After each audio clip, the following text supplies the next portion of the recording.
Bonjour, je suis Anas et je travaille au sein des laboratoires IUTR et SATI et on travaille en collaboration avec le laboratoire FEMTO et CNRS.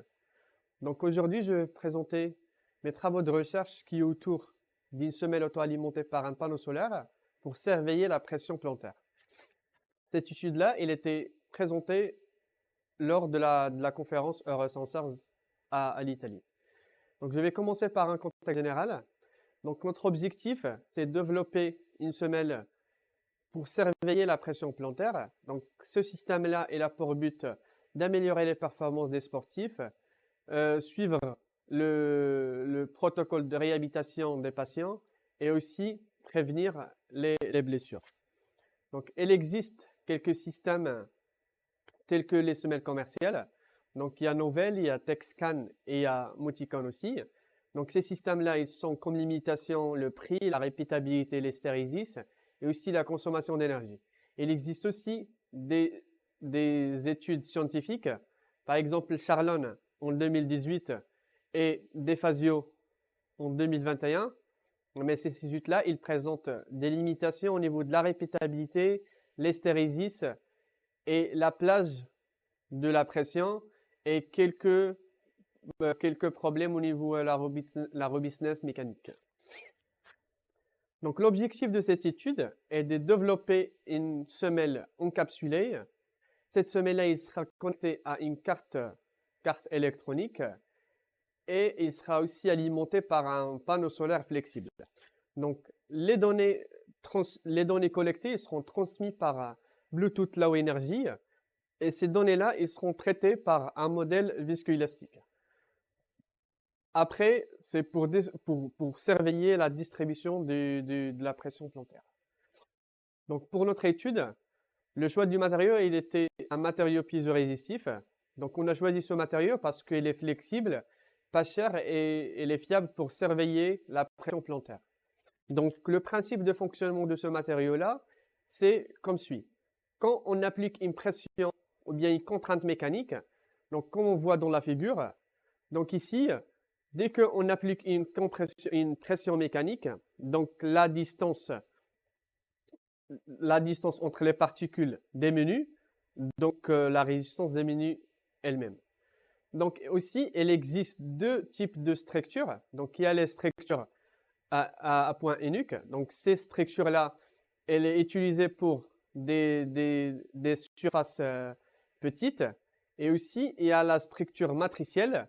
Donc, cette étude-là, elle est utilisée pour une surface très grande. Donc, pour notre étude-là, on va utiliser la structure matricielle. Donc, par la suite, on va présenter le modèle viscoélastique. C'était notre précédente étude. Donc, l'idée, c'est d'estimer la force plantaire à l'aide de la mesure de la résistance, l'allongement et la contrainte mécanique. Donc, comme on voit dans la figure en dessous, donc, ce qui est en bleu, c'est la force plantaire mesurée par le capteur de référence. Et ce qui est en rouge, c'est la force estimée par notre modèle. Donc, par la suite, on a développé une semelle à base d'un matériau piézorésistif. Donc, ce matériau-là, il joue comme une résistance variable. Donc, par la suite, on a développé une semelle de 16 points. Donc, pour mesurer la résistance pour chaque point, donc, il est essentiel de mesurer l'intersection, comme on voit ici, l'intersection entre les électrodes qui sont en haut et les électrodes en bas.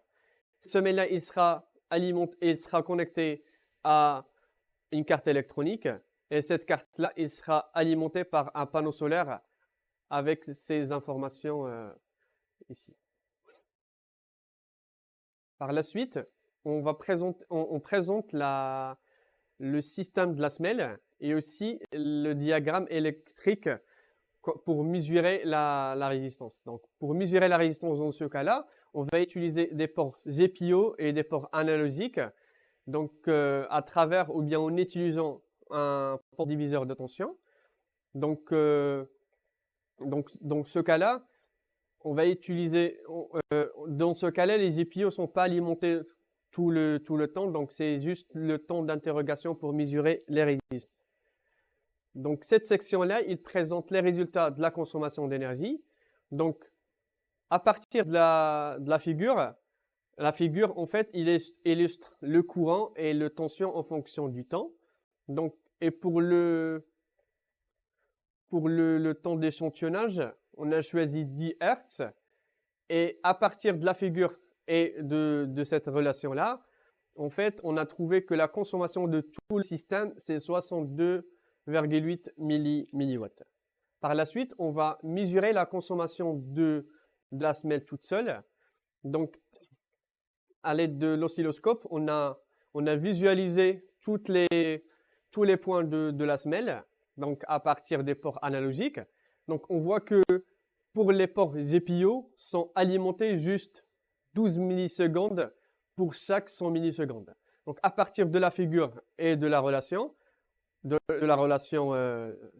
celle-ci, on a trouvé la consommation pour la semelle pour le temps actif est 113 microwatts.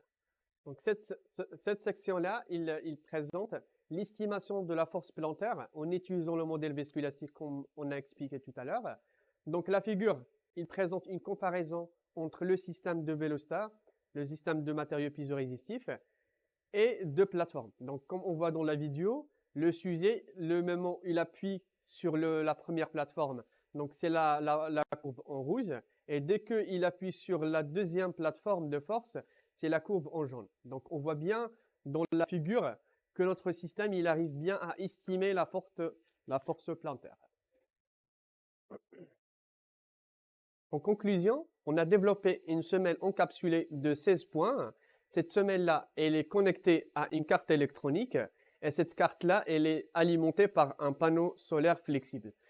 Et après, pour estimer la force plantaire, on a utilisé un modèle viscoélastique et un algorithme spécifique. Donc, ce système-là, il sera un avantage pour l'utilisation pour les applications médicales et aussi pour les applications sportives.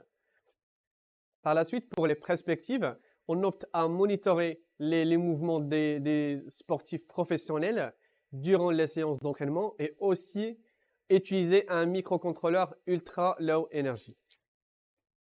Donc, merci pour votre attention. Donc, cette étude-là, elle était financée par DigiSport et en collaboration avec le laboratoire FEMTO et le CNRS.